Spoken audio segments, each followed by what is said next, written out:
Hallelujah. Sa ngalan ng Ama, ng Anak at ng Espiritu Santo, Amen. sumainyo ang Panginoon. At sumayo rin. Mga kapatid, aminin natin ang ating mga kasalanan upang tayo'y maging marapat gumanap sa banal na pagdiriwang.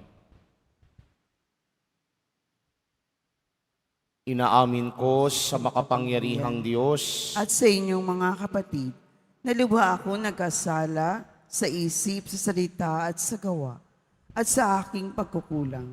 Kaya isinasamo ko sa mahal na Birheng Maria, sa lahat ng mga anghel at mga banal, at sa inyong mga kapatid, na ako'y panalangin sa Panginoong ating Diyos. Kawaan tayo ng makapangyarihang Diyos, patawarin tayo sa ating mga kasalanan at patnubayan tayo sa buhay na walang hanggan. Amen.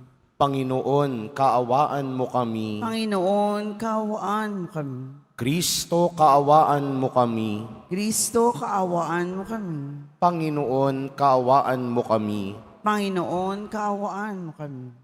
Manalangin tayo. Ama naming makapangyarihan, sa pagdiriwang naming taon-taon sa pagkabuhay, bilang pag-alala sa tinanggap naming pag-asa at dangal, maawain mong ipagkaloob na aming mapakinabangan ang ginugunita namin ng may pananampalataya at pagmamahal. Sa pamamagitan ni Jesucristo, kasama ng Espiritu Santo, magpa sa walang hanggan. Amen. Magsiupo muna po ang lahat. Pagbasa mula sa mga gawa ng mga apostol. Noong mga araw na iyon, inggit na inggit ang pinakapunong saserdote at mga kasamahan niya nakaanib ng sekta ng mga Saduceo, kaya't kumilos sila. Dinakip nila ang mga apostol at ibinilanggo. Ngunit kinagabihay binuksan ng anghel ng Panginoon ang bilangguan at inilabas ang mga apostol. Sinabi nito sa kanila, "Pumaroon kayo sa templo at mangaral tungkol sa bagong pamumuhay na ito."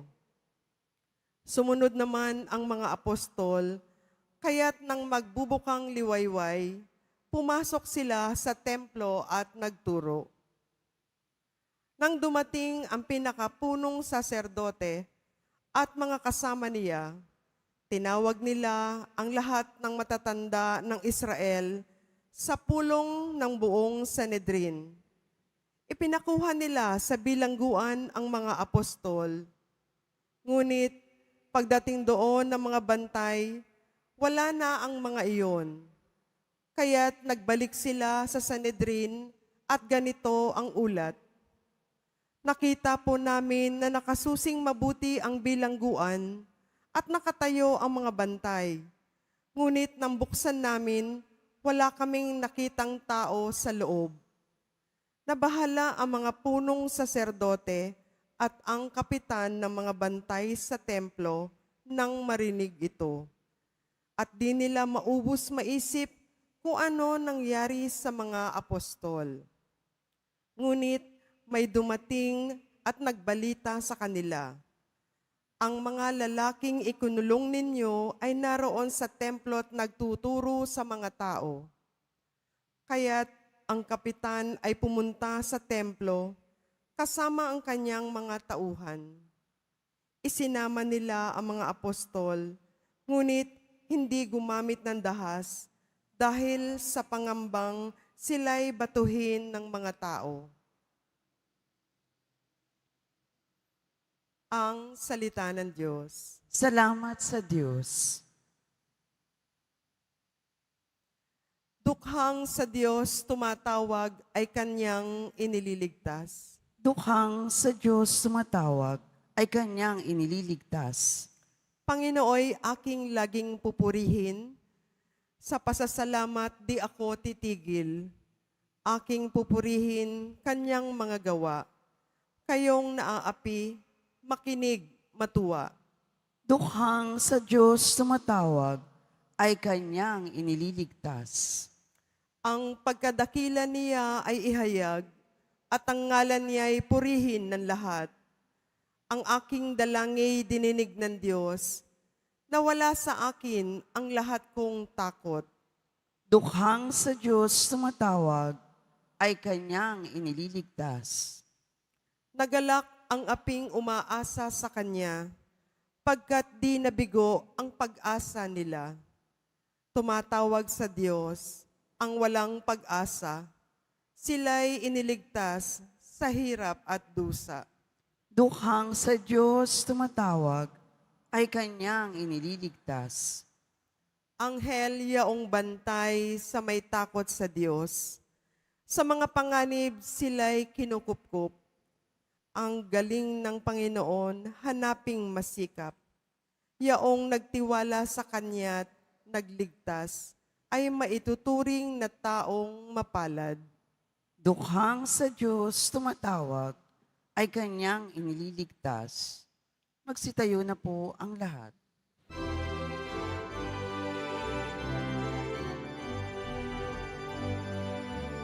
Hallelujah,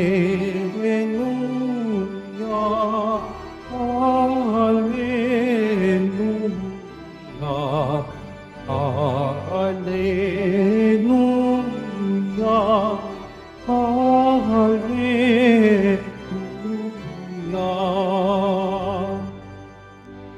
Kay laki ng pagmamahal ng Diyos sa sanlibutan, kaya't anak niya ibinigay. Hallelujah, Hallelujah,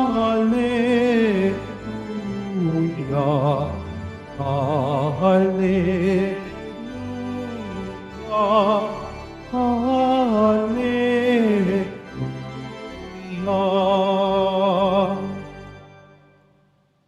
Sumainyo ang Panginoon, At sumayo rin, ang mabuting balita ng Panginoon ayon kay San Juan. papuri sa iyo, Panginoon. Gayon na lamang ang pag-ibig ng Diyos sa sanlibutan, kaya ibinigay niya ang kanyang bugtong na anak upang ang sumampalataya sa kanya ay hindi mapahamak, kundi magkaroon ng buhay na walang hanggan. Sapagkat sinugo ng Diyos ang kanyang anak, hindi upang hatulang maparusahan ang sanlibutan, kundi upang iligtas ito sa pamamagitan niya. Hindi hinahatulang maparusahan ang nananampalataya sa bugtong na anak ng Diyos, ngunit hinatulan ng parusahan ang hindi nananampalataya sa Kanya. Hinatulan sila sapagkat naparito sa sanlibutan ng ilaw, ngunit inibig pa ng mga tao ang dilim kaysa liwanag, sapagkat masama ang kanilang mga gawa. Ang gumagawa ng masama ay ayaw sa ilaw at hindi lumalapit dito upang hindi mahayag ang kanyang mga gawa. Ngunit ang namumuhay sa katotohanan ay lumalapit sa ilaw. Sa gayon, nahahayag na ang kanyang mga ginagaway pagsunod sa Diyos. Ang mabuting balita ng Panginoon. Pinupuri ka namin, Panginoong Hesukristo. Magsiupo muna po ang lahat. Magandang umaga po sa inyong lahat. Paano mo masasabi kapag ang tao ay totoong nagmamahal sa iyo? Kapag sinabihan ka lang ba niyan ng I love you, mahal kita, you are the apple of my eye? Kapag binigyan ka lang ba niyan ng mga bulaklak, tsokolates? Kapag ba naibibigay lang yan ang lahat ng mga gusto mo at maituro mo sa mall? Masasabi mo bang ang taong yun totoong nagmamahal sa iyo? Pero ang pamantayan at batayan ng taong totoong nagmamahal ay yung taong kaya kang mahalin kahit sa mga panahong mahirap kang mahalin. Yung taong hindi naghahangad ng kapalit o ni anumang kondisyones para ikaw lang ay mahalin. Sa ganitong sabi rin tayo, minamahal ng Diyos. Minahal tayo ng Diyos sa oras at mga panahong mahirap tayong mahalin. Narinig natin sa Ebanghelyo, sabi doon, isa sa mga pinakatanyag at paulit-ulit na binabanggit natin at palagay ko, memoryado ng karamihan sa atin. For God so loved the world that He sent His only begotten Son. Ganun na lamang ang pag-ibig ng Diyos sa sanlibutan. Kaya ibinigay niya ang kanyang bugtong na anak. Kaya yung pagmamahal ng Diyos ang pinakahigit at pinakadakila sa lahat. Dahil yung pagmamahal ng Diyos, nagmamahal at minamahal tayo kahit sa mga oras at panahong mahirap tayong mahalin. Pero ang tanong, mahirap ba talagang mahalin ang tao? O baka nasa taong tumatanggap ng pagmamahal? Minsan, nasa tabi mo na.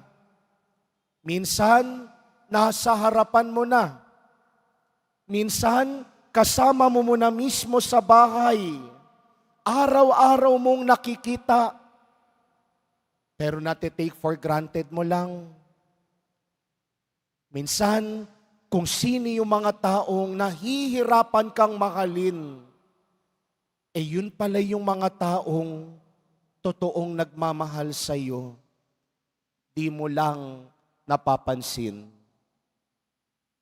Si Jesus Nazareno, nung siya'y magpakasakit at magpakabayubay sa krus, wala siyang ibang inisip, kundi ang mahalin tayong mga nagkasala. Mantakin niyo yun, isa sa mga 7 huling wika ni Jesus, kahit nakabayubay na siya sa krus, mga salita ng pagmamahal, awa at habag.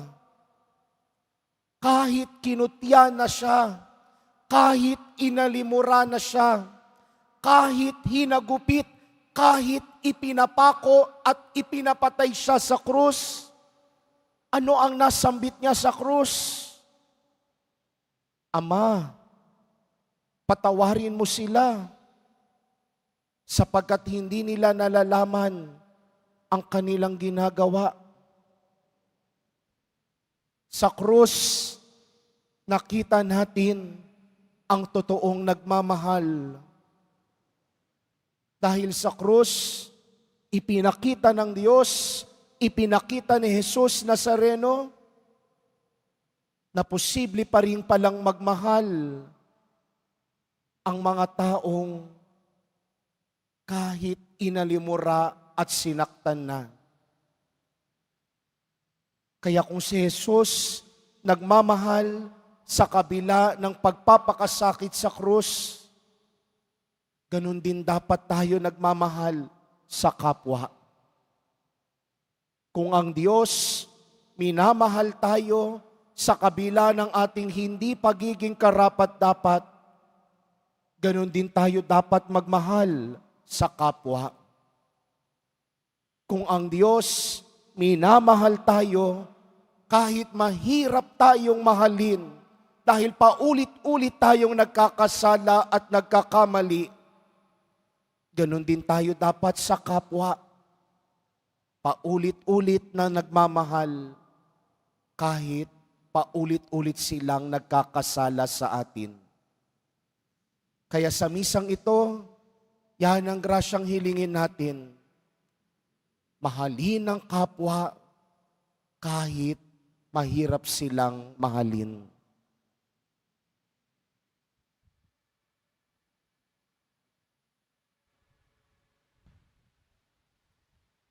Magsitayo na po ang lahat. Minamahal kong mga kapatid, taglay ang pagtitiwala, ilapit natin ang ating mga alalahanin sa Diyos Ama na labis nagmamahal sa mundo, kaya't ibinigay ang kanyang bugtong na anak upang hindi na mawala ang mga naniniwala sa Kanya, bagkus ay magkaroon ng buhay na walang hanggan. Sa bawat panalangin ang ating itutugon, sa ngalan ni Jesus, basbasan mo kami. Sa ngalan ni Jesus, basbasan mo kami. Ang simbahan, naway laging maging buhay na tanda ng pag-ibig at habag ng Diyos sa mga panahon ng kadiliman at kawalan ng pag-asa. Manalangin tayo. Sa ngalan ni Jesus, basbasan mo kami. Sa ating pamumuhay, naway maipadama natin sa kapwa ang pag-ibig ng Diyos sa pamamagitan ng ating mga ginagawa. Manalangin tayo. Sa ngalan ni Jesus, basbasan mo kami. Ang pag-ibig ng Diyos naway maghatid ng kapayapaan sa ating mga puso at pagkakasundo ng lahat. Manalangin tayo. Sa ngalan ni Jesus, basbasan mo kami. Ang mga may sakit at mga nagdurusa, naway makaunawa na mahal sila ng Diyos sa pamamagitan ng pangangalaga at pagkalinga ng kanilang pamilya at mga kaibigan. Manalangin tayo. Sa ngalan ni Jesus, basbasan mo kami. Ang mga mahal natin sa buhay na namayapa na, naway makabahagi sa kalwalatian ng muling pagkabuhay. Manalangin tayo. Sa ngalan ni Jesus, basbasan mo kami. Ama naming nasa langit, tunghayan mo ng may pag-ibig ang iyong mga anak at patnubayan mo kami sa aming paglalakbay patungo sa kaligtasan. Hinihiling namin ito sa pamamagitan ni Kristo na aming Panginoon. Amen. Magsiupo muna po ang lahat.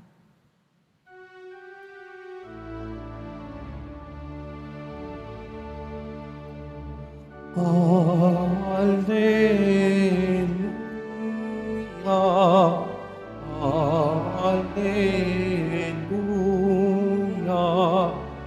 Alleluia, Alleluia, Alleluia, Alleluia. Ang lupa'y nayanig, ito rin ay tumahimik nang ang taon ay tumindig, pinangukong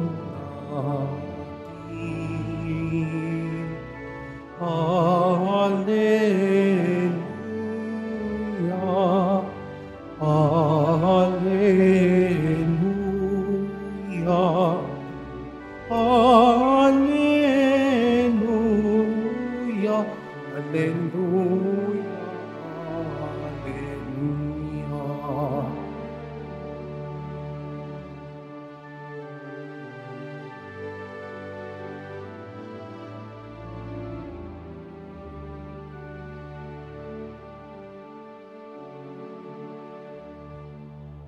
Magsitayo na po ang lahat.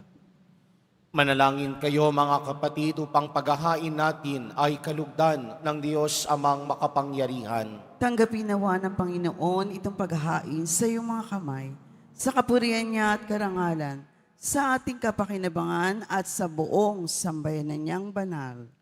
Ama naming lumikha, sa paghahain ng banal na pagpapalitan ng iyong mga kaloob at ng aming alay, kami pinapagsalo mo sa iyong buhay na namumukod tangi at walang kapantay. Ipagkaloob mong ang aming pakikinabang sa iyong pakikisamang aming maaasahan ay siya ring umiral sa aming pamumuhay araw-araw.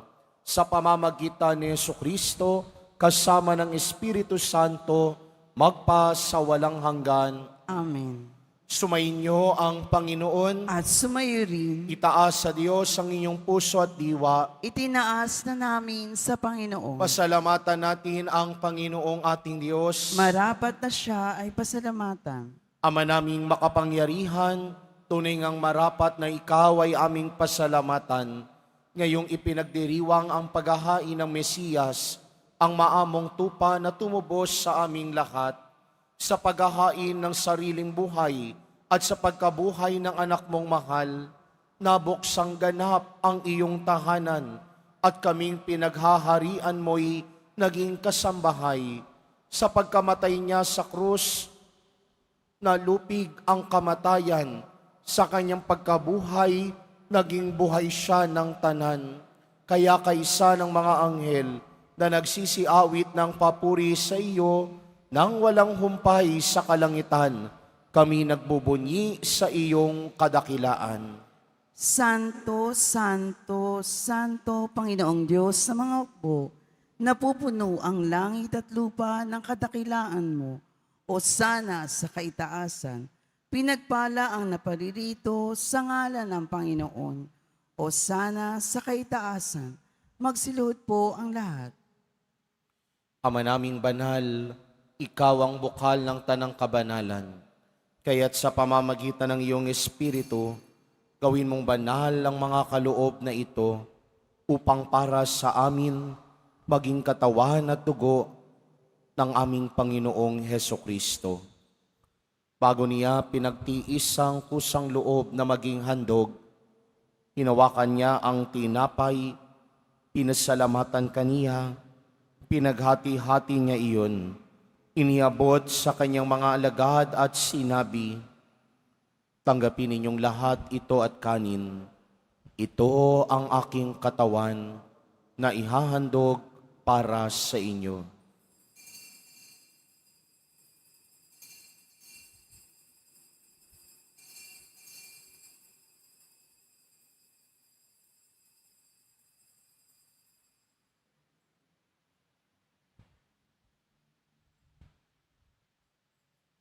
Gayun din naman noong matapos ang hapunan, hinawakan niya ang kalis, muli kanyang pinasalamatan. Iniabot niya ang kalis sa kanyang mga alagad at sinabi, tanggapin ninyong lahat ito at inumin. Ito ang kalis ng aking dugo, ng bago at walang hanggang tipan. Ang aking dugo na ibubuhos para sa inyo at para sa lahat, sa ikapagpapatawad ng mga kasalanan. Gawin ninyo ito sa pag-alala sa akin.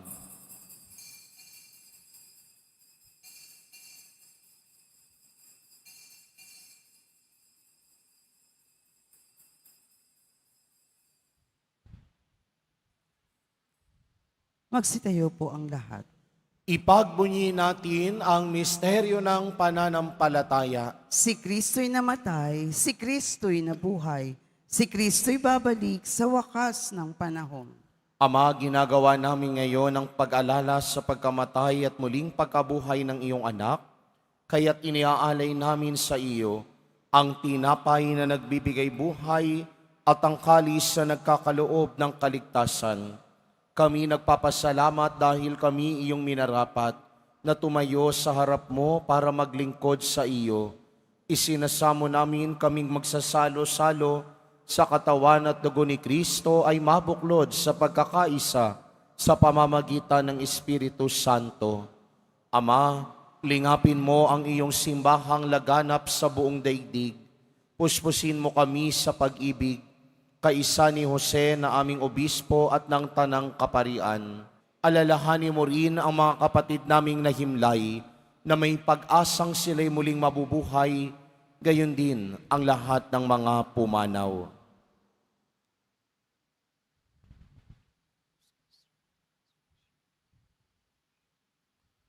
Kawan mo sila at patuloyin sa iyong kaliwanagan. Kawan mo at pagindapatin kaming lahat na makasalo sa iyong buhay na walang wakas, kaysa ng mahal na Birheng Maria na ina ng Diyos, ng kabiyak ng puso niyang si San Jose, kaisa ng mga apostol ni San Juan Bautista at ng lahat ng mga banal na namuhay dito sa daigdig ng kalugod-lugod sa iyo. Maipagniwang nawa namin ang pagpupuri sa ikararangal mo sa pamamagitan ng iyong anak na aming Panginoong Heso Kristo.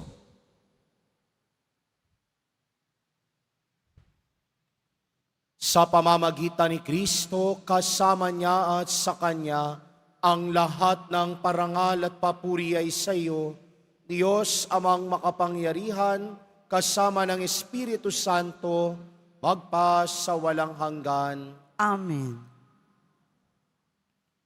Sa tagubilin naman nakagagaling na utos at turo ni Jesus na Panginoon natin at Diyos, ipahayag natin ng lakas loob. Ama namin, Sumasalangit ka, sambahin ang ngalan mo, mapasa amin ang kaharian mo. Sundin ang loob mo dito sa lupa para nang sa langit. Bigyan mo kami ngayon ng aming kakanin sa araw-araw at patawarin mo kami sa aming mga sala para na ang pagpapatawad namin sa nagkakasala sa amin. At huwag mo kaming ipahintulot sa tukso at iadya mo kami sa lahat ng masama. iniling namin kaming adya sa lahat ng masama, pagkalooban ng kapayapaan araw-araw, iligtas sa kasalanan at ilayo sa lahat ng kapahamakan, samantalang aming pinananabikan ng dakilang araw ng pagpapahayag ng tagapagligtas naming si Heso Kristo. Sapagkat iyo ang kaharian at ang kapangyarihan at ang kapurihan magpakailanman. Amen. Panginoong Heso Kristo, sinabi mo sa iyong mga apostol, kapayapaan ang iniiwan ko sa inyo. Ang aking kapayapaan ang ibinibigay ko sa inyo. Tunghayan mo ang aming pananampalataya at huwag ang aming pagkakasala. Pagkalooban mo kami ng kapayapaan at pagkakaisa ayon sa iyong kalooban, kasama ng Espiritu Santo, magpa sa walang hanggan. Amen. Ang kapayapaan ng Panginoong muling nabuhay ay laging sumainyo. At sumayo rin. Magbigayan kayo ng kapayapaan sa isa't isa.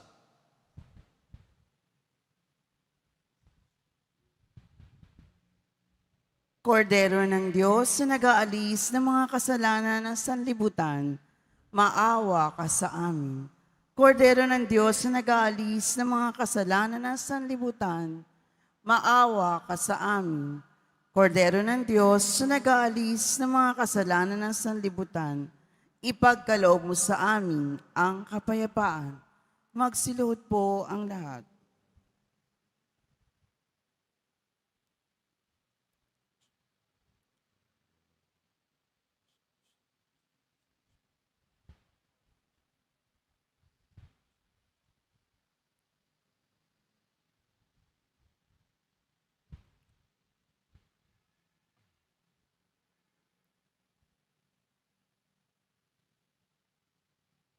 Ito si Jesus, ang kordero ng Diyos, na nag-aalis ng mga kasalanan ng sanlibutan.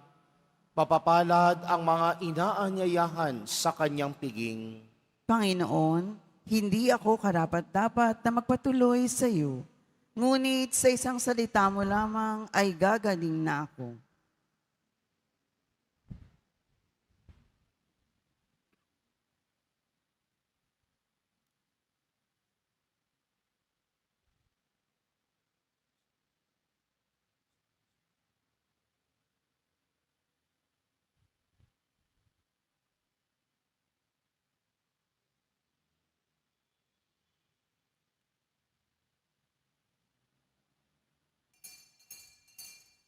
Para sa lahat ng tatanggap ng banal na komunyon, sasagot po tayo ng amen pagkasabi ng pari o ng lay minister ng katawan ni Kristo.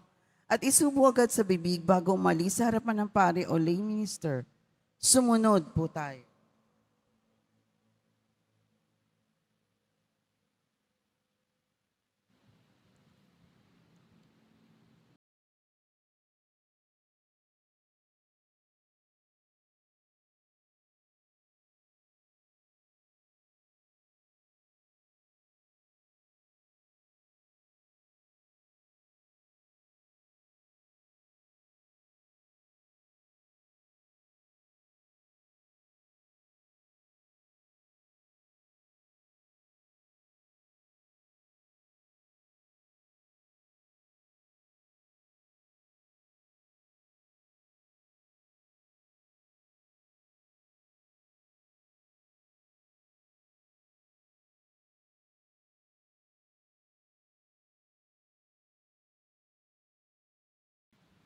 Manalangin tayo. Ama naming mapagmahal, manatili kang kapiling ng iyong sambayanan na ngayoy pinapakinabang mo sa iyong sariling buhay at gawing mong kami pasulong na makahakbang mula sa dati naming pagkamakasalanan patungo sa pagbabagong nagdudulot ng iyong kabutihan. Sa pamamagitan ni Jesucristo, kasama ng Espiritu Santo, magpasawalang hanggan. Amen. Sumainyo ang Panginoon. At sumayo rin. Mahal na pong Jesus Nazareno, inihayag mo sa pamamagitan ng krus ang walang maliw na pag-ibig ng Diyos sa sangkatauhan. Pakinggan mo ang kahilingan, lalo na para sa mga nangangailangan ng iyong tulong at awa. Makamtan nawa namin ang iyong kasagutan na may utang na loob na tinatanaw. Basbasan din po ninyo itong mga imahen at dasalan upang lalo kaming manalangin at magtiwala. Sa pamamagitan ng bendisyon na ito, naway lalo kaming maging mapaglingkod, mas sunurin at tapat sa iyo na aming maluwalhating Panginoon, magpasawalang hanggan. Amen. At pagpalain at pag-ingatan kayo lagi ng makapangyarihang Diyos, Ama, Anak, at Espiritu Santo. Amen. Naialay na ang banal na Eukaristiya, humayo kayong taglay ang kapayapaan at pag-ibig ng Pong Jesus Nazareno. Alleluia, Alleluia. Salamat sa Diyos. Aleluya, aleluya.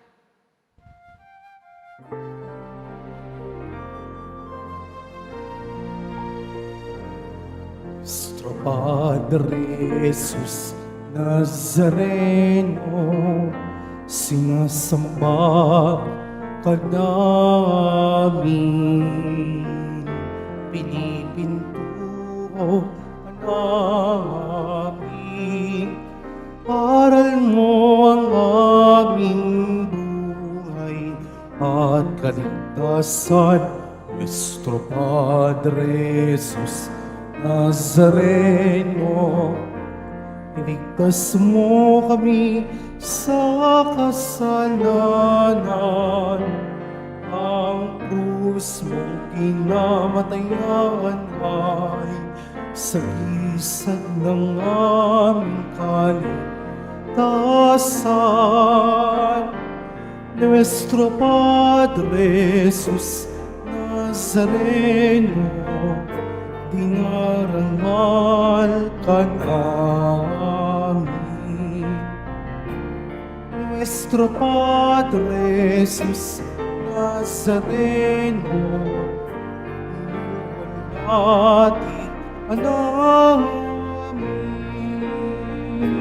Nuestro Padre Jesus Nazareno, dinarangal ka namin. Nuestro Padre Jesus Nazareno, inuwalhati ka namin.